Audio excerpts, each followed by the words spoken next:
Hello, good afternoon. Pesach is coming soon. Please reach out to me directly if you have room at your table for Seder guests, and let me know if you would like to be invited to someone else's home for a Seder. On the second night of Pesach, the shul is hosting our own Seder here at the shul, presided over by Rabbi Goldie. There are still extra seats. If you like them, register now on the website. Please don't miss those opportunities. This Shabbat is known as Shabbat HaGadol, the often mistranslated as the Great Shabbat, but that would really be Shabbat HaGedolah. Shabbat usually takes a feminine gender in Hebrew. So Shabbat HaGadol is a reference to the Shabbat of the Gadol, of the great what? The great miracle that occurred that we're commemorating on this Shabbat, according to the Shulchan Aruch and Aruch HaShulchan and other halachic sources. This is the Shabbat that commemorates the selection of the Korban Pesach while we still were in Egypt, which was shechted 4 days later on the 10th of Nisan, which was a Shabbat that year.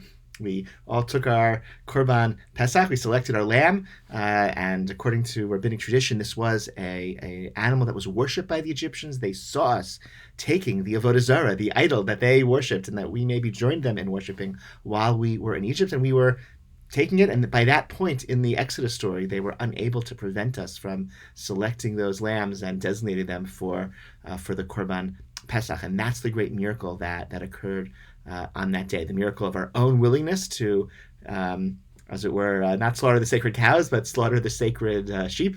And the miracle of the Egyptians by then were already had lost control over us and couldn't stop us. On the source sheet, you can see the Aruch HaShulchan's explanation of the significance of this day. Shabbat HaGadol, of course, is also a reference to the Haftarah, which is like the end of the final prophecy that's recorded in Tanakh. So it's like God's final message through prophecy to the Jewish people. God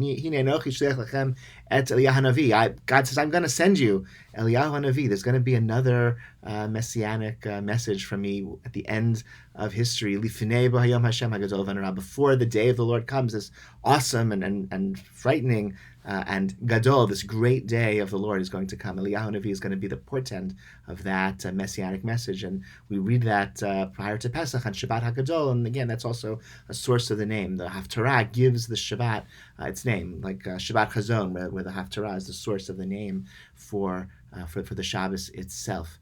So Rav Amiel, writing in the early 20th century, thinking about issues of redemption and exile, says that you have to have a Shabbat HaGadol before you can have Pesach. Okay, you have to remove the Avodah Zarah before you're worthy of redemption. You can't just hope for the redemption without skipping the removal of Avodah Zarah. When the Eliyahu Navi comes, Lifnei Bo Yom Hashem, before God's redemption at the end of history, Eliyahu is going to come to help us get rid of our Avodah Zarah. And Rav Amiel says you can't have one without the other. The cause has to come before the effect. Rav Amital, my teacher, Rav Amital Zatzal, in the 80s was spoke about his frustration with, on the one hand, the Peace Now movement in Israel and also the Mashiach Now movement of Chabad. He felt both of them were lacking in the appropriate sense of patience, that the redemption that you yearn for is not something you can insist on happening now.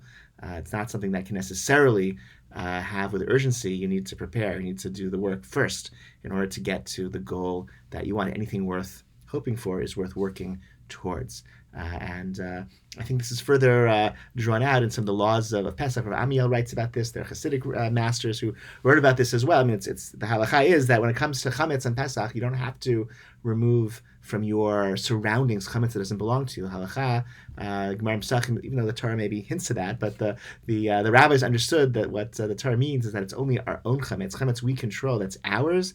That's the chametz we have to remove on Pesach. You can have chametz belong to somebody else, could be sitting in your home, right? Many of us are going to sell lots of our chametz to a Gentile. We'll keep it in our basements and our cupboards locked up, but it's in our homes, and that's fine because it doesn't belong to us.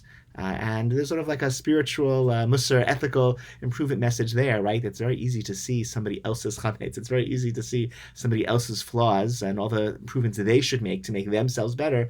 It's much harder to see our own chametz, right? That's actually what the work is. The work is to remove our own chametz. The job on Shabbat HaGadol is to shecht our own Korban Pesach, right? Our own sacred sheep, as it were, okay? To figure out what's our avodah zarah, what's this foreign ideology to which we are beholden that we need to rid ourselves of in order to be worthy of redemption. That's the first task. That's a necessary task, and if we can do that task on Shabbat HaGadol, we can merit Pesach, and that's certainly true as Jewish people. We have to sort of come together, remove our own chametz, and in that way make ourselves worthy of redemption. And Hebrew Yemena should be speedy. If I don't see you over Shabbat in the coming days, wishing you all a joyous Pesach. Please reach out if there's any way, logistical, halachic guidance, whatever you need, seats at, I don't know, cooking help, shopping help, any ways that the shul can be helpful as you prepare for Pesach. Please reach out, and obviously the sooner you do that, the easier it will be for us to come to your help. All right, take care. Shabbat Shalom.